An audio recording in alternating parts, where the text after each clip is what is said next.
não há outro meio para cumprir o ID senão pela igreja. O SUS não vai fazer missões. Os hospitais não vão fazer missões. As Forças Armadas não vão fazer missões. Outras agências não vão fazer missões. Quem vai fazer missões? Quem é que tem a responsabilidade de fazer missões? Eu quero que você reflita hoje comigo isso aqui. Ela é o instrumento de Deus para a evangelização do mundo. Se você ler Lucas 24, 47, o Senhor Jesus Cristo ordenou que eles pregassem um arrependimento a todas as nações. E aqui está essa grande responsabilidade, porque será se a igreja, reflita comigo, você que é jovem, você que está aqui, que é missionário, pergunte a si mesmo, será se a igreja, ela está pregando o evangelho a todas as nações? Será se você está cumprindo o ID? Quando nós lemos Atos 1:8, o Senhor Jesus Cristo, ele falou da importância do poder. Há um teólogo de Palma que escreveu um livro, Batismo no Espírito Santo, lançado pela CPAD. Ele diz que o batismo com o Espírito Santo só tem dois propósitos.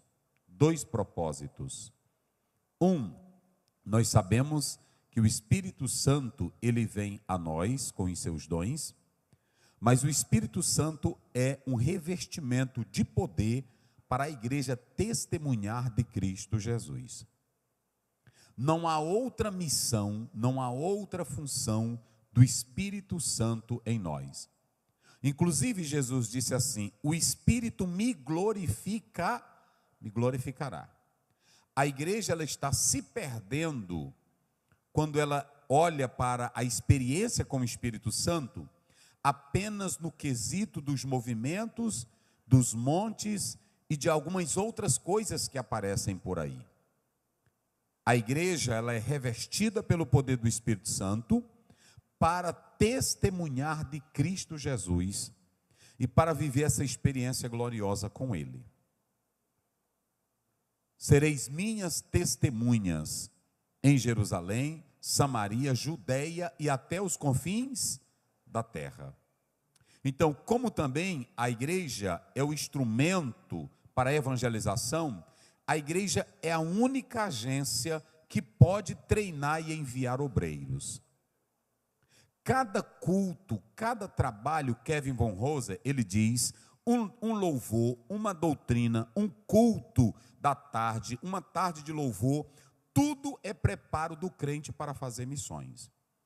Não pensem vocês que vocês vêm aqui para receberem uma descarga de poder e vocês entrarem em transe, ou vocês pularem e depois irem para o trabalho de vocês, glorificando a Deus.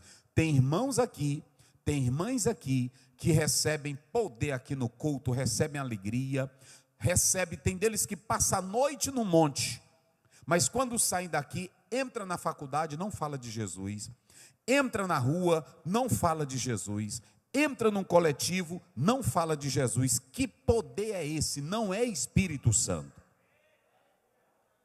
Não é Espírito Santo. Deixa eu dizer uma coisa, podem acabar com essa história, igreja que se reúne em torno de um altar só para pular, para rodar, e você não tem ousadia de falar de Jesus, não é poder de Deus. Não é poder de Deus, eu digo com base bíblica, não é poder de Deus. O poder do Espírito Santo, eu já falei que tem essas duas funções. Se vocês observarem, vocês querem saber o que era o poder do Espírito Santo na vida de Paulo? Coloque aí Romanos, por favor, 15, 19. Olha como era que Paulo era cheio do Espírito Santo, pelo poder dos sinais e prodígios e pelo poder do Espírito de Deus, de maneira que de Jerusalém aos arredores, até o Ilírico, eu tenho pregado o Evangelho. Olha o poder do Espírito Santo na vida de Paulo. As nossas igrejas, elas estão se perdendo em ditos cultos de avivamentos, aonde as pessoas pulam, gritam, rolam, caem no chão. Há movimentos que são em torno de personalidades pentecostais. Nós temos grandes pregadores, aliás, entre aspas, nós temos grandes movimentadores de auditório no nosso Brasil, mas pobres de missões, pobres de evangelização.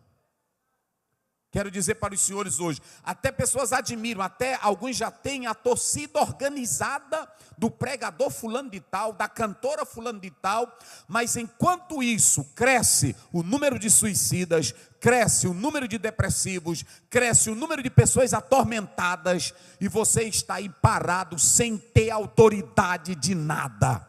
Será se ainda essa chama de Deus arde em você, para você gritar como está em Isaías 6, ai de mim, Senhor.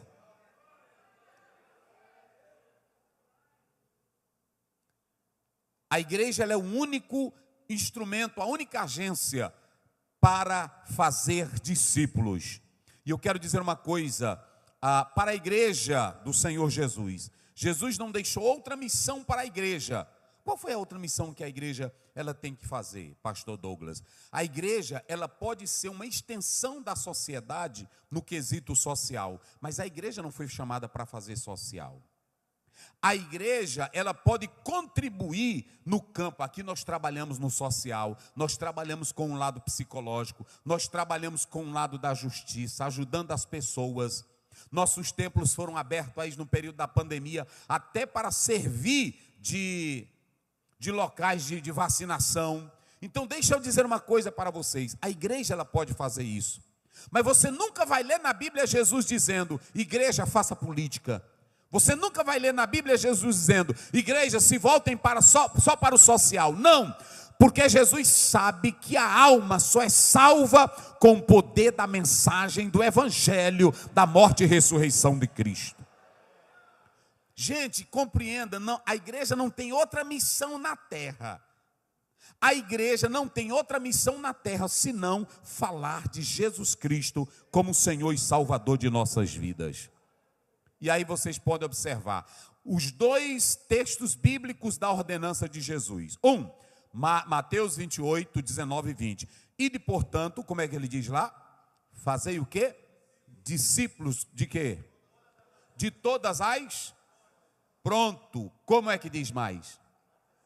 Batizando-os em nome do Pai, do Filho e do Espírito Santo. E ensinando. Jesus não falou de pulo, Jesus não falou de nova unção, Jesus não falou de reteté, Jesus não falou de monte, Jesus falou de fazer discípulos.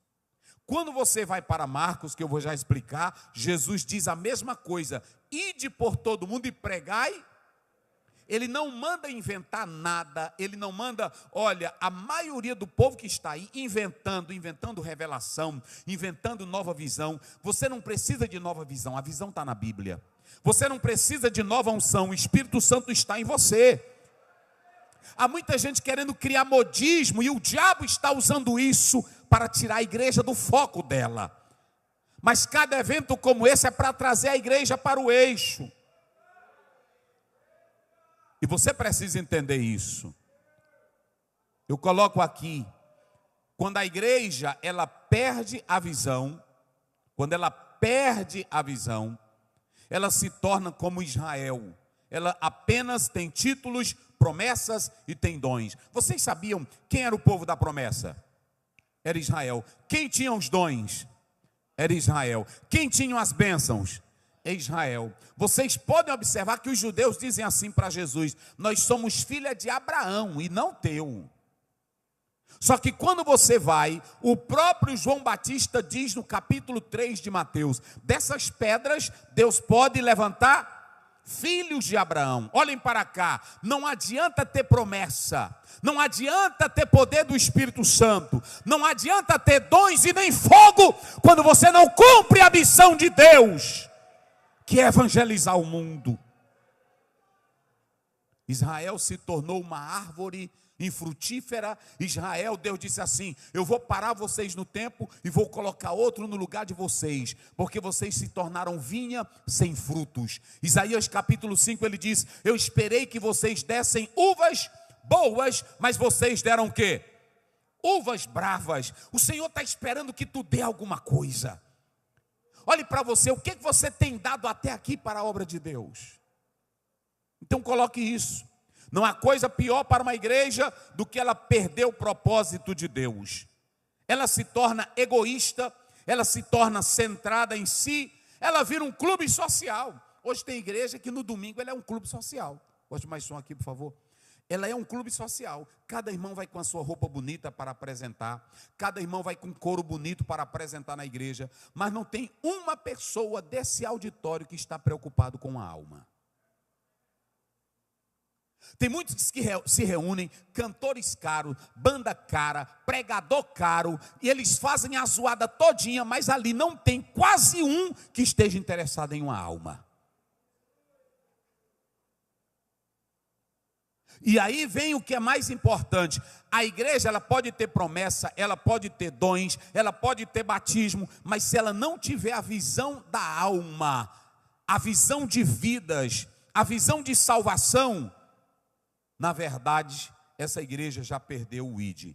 Tem muitas igrejas com muitas programações, com muitas peças teatrais, com muita organização, mas ela virou apenas isso.